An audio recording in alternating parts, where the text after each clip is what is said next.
Алматы-Қапшағай бағытындағы автобустан түсіп трассаның оң жағында көл жағасына орналасқан ауылға бет алғаныма 1 сағаттан асты. Көздің базары таусылып, қыс қаһарына ене бастаған шақ. Ауа дымқыл қара суық жел қойын-қоншыма кіріп, сумаңдаған ызғарымен тәнімді тітіркендіріп өтеді. Аяғымдағы жұқа күздік етіктен өткен ызғар төбемнен бірақ шыққа алғашан.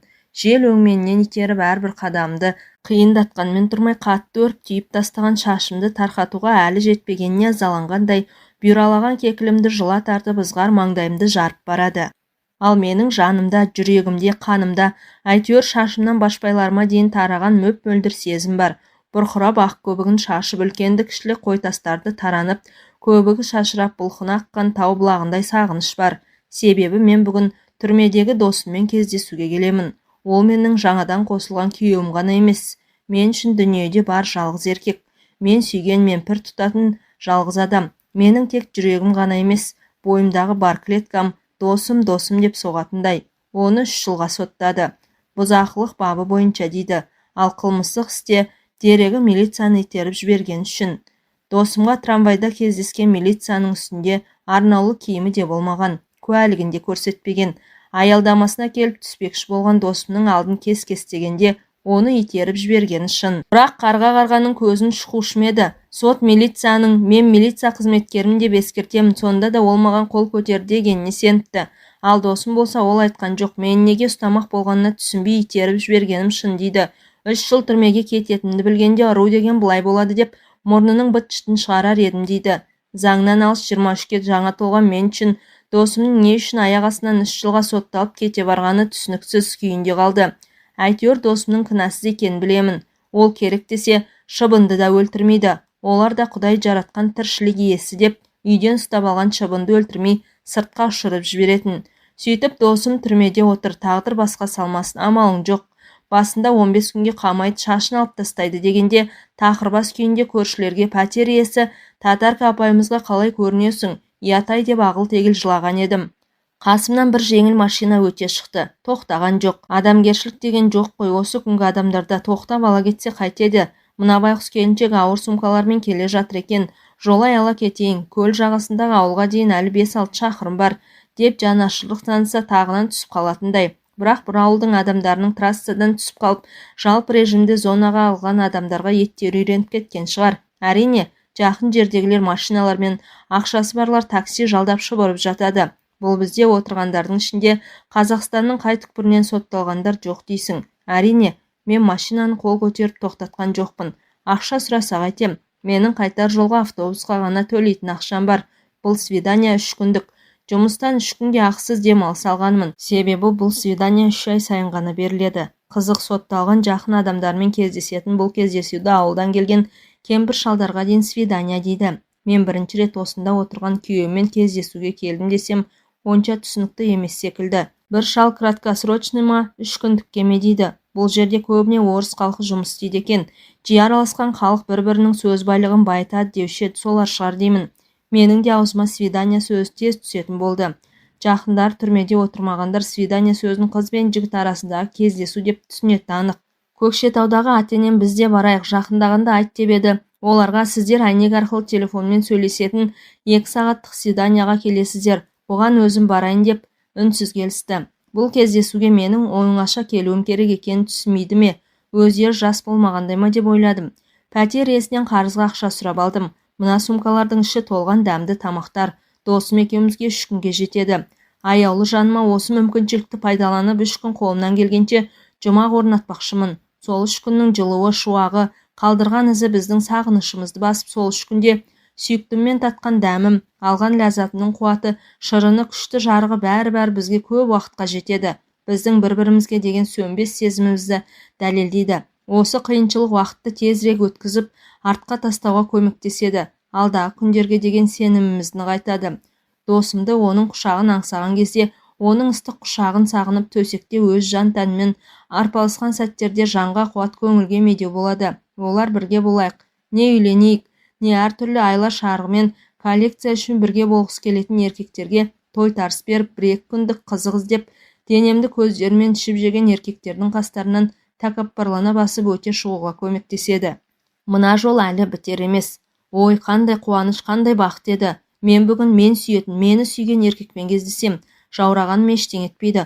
Құжаттарымызды тексеріп 1-2 сағат өткен соң кішкене ғана бөлмеге кіріп, от құшаққа енем. Содан соң жаңалықтарды айта жүріп шешіне бастаймыз. Досым шешінуді менен соң бастаса да, бұрын бітіп маған басталады. Осы шалт қимылының өзінде-ақ керемет бір үйлесім бар. Менді бір хрустальдан жасалған қымбат нәрседей бір жерін ауыртып сындырып алмайын дегендей нәзік аймалай бастайды да, сезімнің селін ағытып келіп жібереді. Төменгі жағы іш киімін жыртардай тырсылдап ала сұрып, өзінің барып тоқтайтын, пана табатын, аялдайтын орын іздеп одан дараған бар қызудың күші екеумізді де өртеп бара жатады. Досым мені тұншықтыра құшақтап, өртеніп от шашқан жерін мендегі өзіне арналған орнына апарғанша тағатсыздана қимылдайды. 25 пен 20-ның қызығы да осы шығар. Жаңалықтарды ұмытып қалмасам сосын айтам ғой. Оның қимылына ыңғайлана берем. Сөйте тұра, менің де алатын үлесім бар дегендей, керегімді қимылмен білдіремін. Тек бір-бірімізді сөздерімізсіз-ақ, көз қарасыз-ақ ұғысатын әрекеттерге кірісеміз. Жанымыз да, тәніміз де, қимылымыз да тек екеумізге ортақ, тек екеуміз ғана білетін, екеуміз ғана түсінетін, екеуміз ғана сезіне білетін ерекше бір күйге енеміз. Біз секілді бақытты ерлі-зайыптылардың барлығы осындай тәтті ләззатты сәттерді басынан кешіретін шығар. Мен тезірек 2 қабат болғым келеді деймін. Досым екеуміз үйленгеннен кейін 4 айдан соң оны институттан кейін 2 айға әскериге алып кеткен. Оның алдында досымның оқу бітіруі, той деп жүрдік. Былайша айтқанда ыстық суығымыз басылмақ түгіл, балайымызда дұрыс өткен жоқ. Содан кейін секундтар ма, минуттар ма, сағаттар өтеді. Тек әйтеуір тәп-тәтті бір дүние. Арасында демалғанда ол саған қандай қимыл жасағанды толық ләззат аласың дейді. Өз ыңғайына қара, саған ұнайды деймін.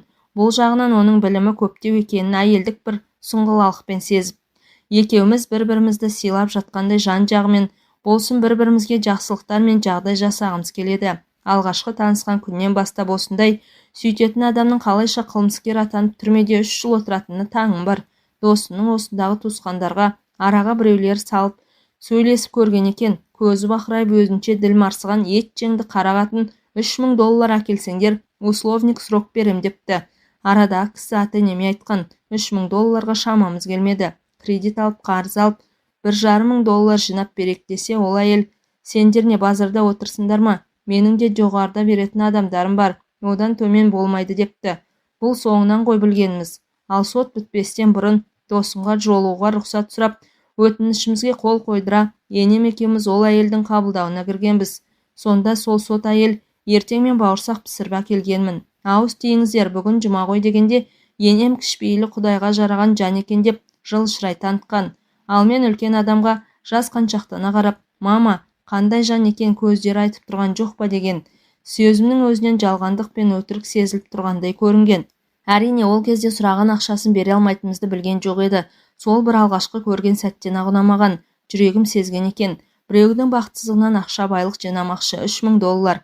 Менің жалақымен ішпей жемей, оны жинау үшін 8-10 жыл жұмыс істеу керек. Ал ол болса бір істі қарағанда алмақшы. Істі 2 жұмада 2 рет тағайындап бітірді де досымды 3 жылға бас бостандығынан айырды. Досымның отырғанына 1 жыл болды. Оның 6 ай Алматыдағы Сейфуллин даңғылындағы түрмеде өтті. Мен досым сотталғалы, осымен 2-ші рет 3 күндік свиданияға келе жатырмын. Қанша тыпырлағанымен тағдыр басқа салса көнбейтін шараң жоқ екен. Досымның қылмыскер емес екенін мен білемін ғой. 90 қызға бағалаған қамажайдай 90 еркек жиылып, тырнағына татымайтын досым мен үшін 90 еркек жиналса да, орным басалмайтын досым. Екі көздері жаудыреп, түрмеде отыр. Осы 1 жылдың ішінде мен не көрмедім. Жердің үстінде дем алып жүріп, жердің астында өмір сүрдім ғой. Туу, не ойлап кеттім. Мынау ауылға жақындаған сайын шаршағаным сезіліп жүрісім өнер емес. Енді өте ауыр сумкамды құмырмен су тасыған үнді қыздарындай иығыма салмақшы болдым. Бірақ одан ештеңе шықпады. Әрі көлемді, әрі ауыр сумка, іші әртүрлі тамақтарға толы, банкілер мен қалбырлар ыңғайсыздық жасады. Сағат түскі 12-ге дейін жетуім керек. Сол кезде бір прапорщик шығып свидания кімдерге берілетінін, оларға кімдер келгенін түгендеп келгендердің өтініштері мен құжаттарын алып кетеді. 12-ге дейін жетуім керек. Асығып жүріп сағатымды да ұмытып кетіппін. Көз ұшында айқындалып анық көрініп келе жатқан ауылдан басқа маңайында ешкім жоқ. Мен сүйретіліп жеткен кезде прапорщик деп атайтын кіші бастық 2 сағаттық свиданияға келгендердің құжаттарын алып кетті. Оларды құжаттары бойынша сотталғандарға жақындығын тексереді. Айтуларынша өтініштеріне дәу бастыққа қол қойдырады. Содан кейін ғана кездесуге келгендерді жинап әкетеді.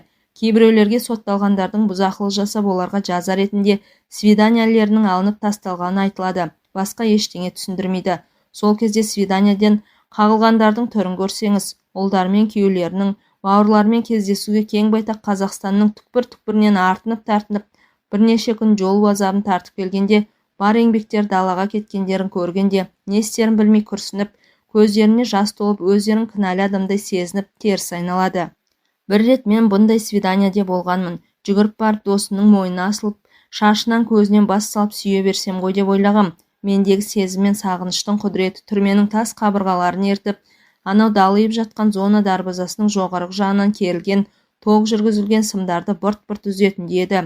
Бізді әкеліп кіргізгенде, әйнектің арғы жағында отырған түрімшіктердің ішінен қараңғы ала көлеңке жерге көзім бір дегеннен үйренбегендіктен бе, қапелімде досымды бір дегеннен байқай алмадым. Түрімшіктердің барлығы қара киімді, жақтары суалған, көздері іштеріне кіріп шүңірейіп кеткен. Әрине олар курортта отырған жоқ. Ол кезде Алматыдағы түрмеден жаңадан ауыстырған кездер еді. Екі иығы шөгіп ұзын бойы пәсейіп ұнжырғасы түсіп кетіпті. Қалың бұйра шашы ешқашан болмағандай тақырбас.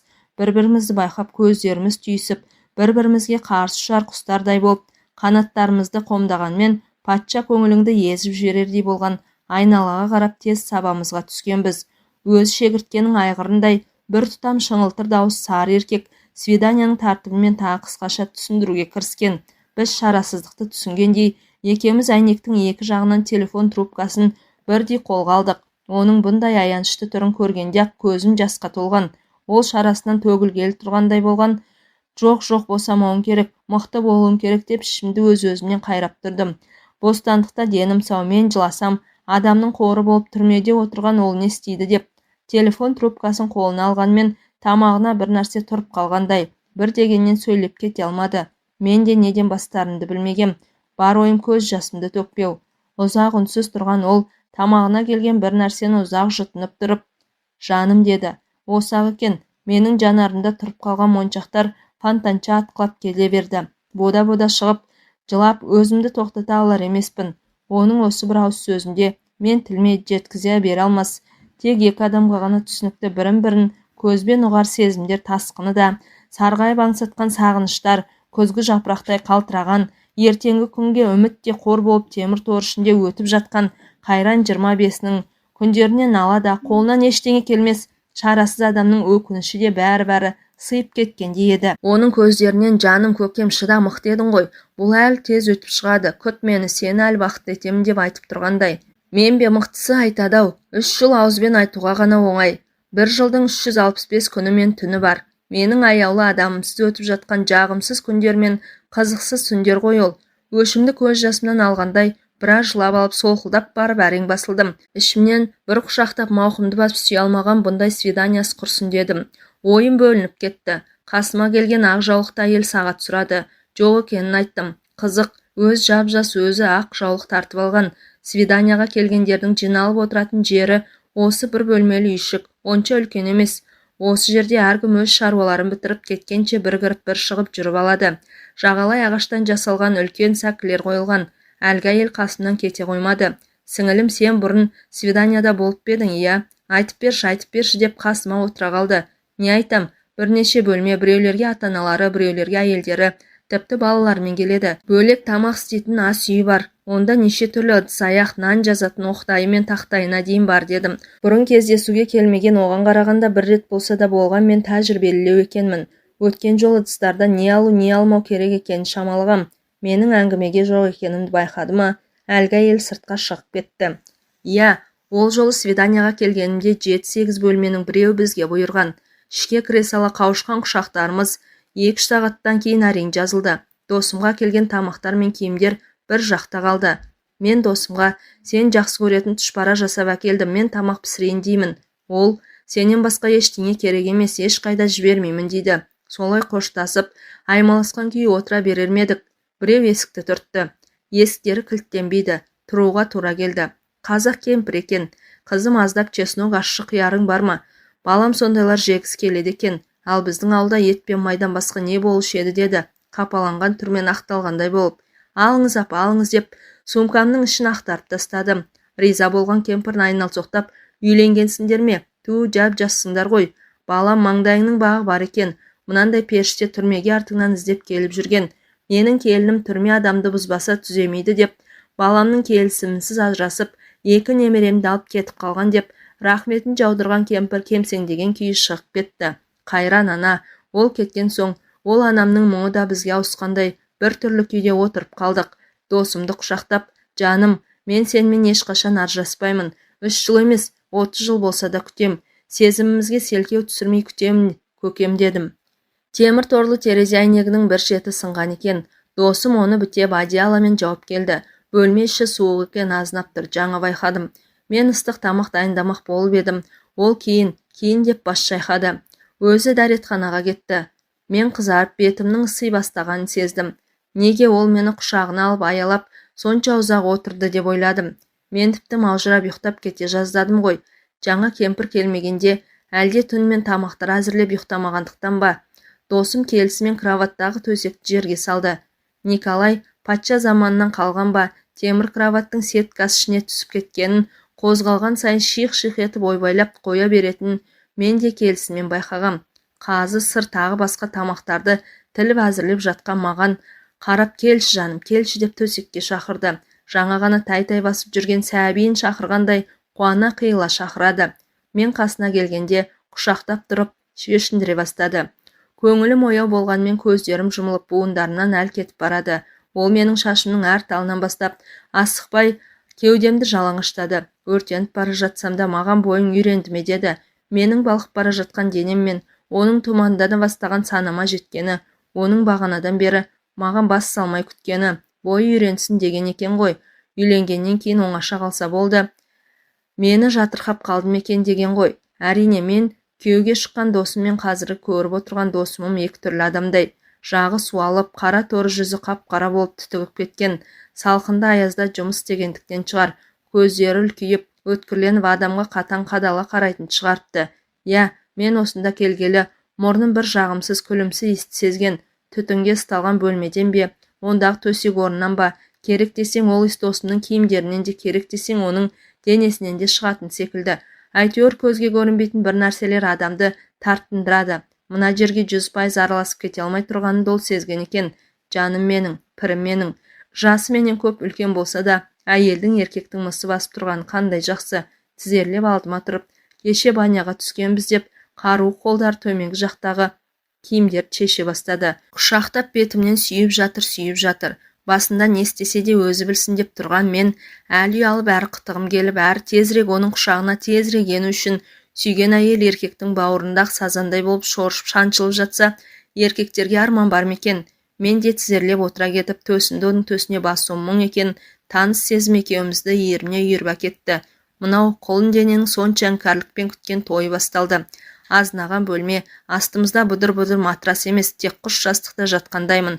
Айнала жып-жылы, мөп-мөлдір, тап-таза, көгілдір дүниеде біріне асық аққан бұлақтай жан мен тәніміз мидай араласып, екеуміз бір адамға айналып кеткендейміз. Әлде ауада ұшып жүрміз бе? Солай шығар-ау. Айналамызда қоршаған жұлдыздар. Осылай уақыт деген шіркін созыла берсе екен. Бірақ бәрі кенеттен үзілді. Досым кінәлі адамдай шығып кетті. Шыдай алмадым деп төмен қарады. Бәрі тамаша. Тамақ ішеміз. Қарның ашқан шығар, менің де қарным ашып кетті дедім. Оным өтірік, бірақ оның ыңғайсыз жағдайдан тезірек шығарып алғым келді. Жарты сағаттай жата тұрайықшы деп бар тәнімді құшақтап шықты. Ауылда тұрғандықтан ба, әлде бөлмеміз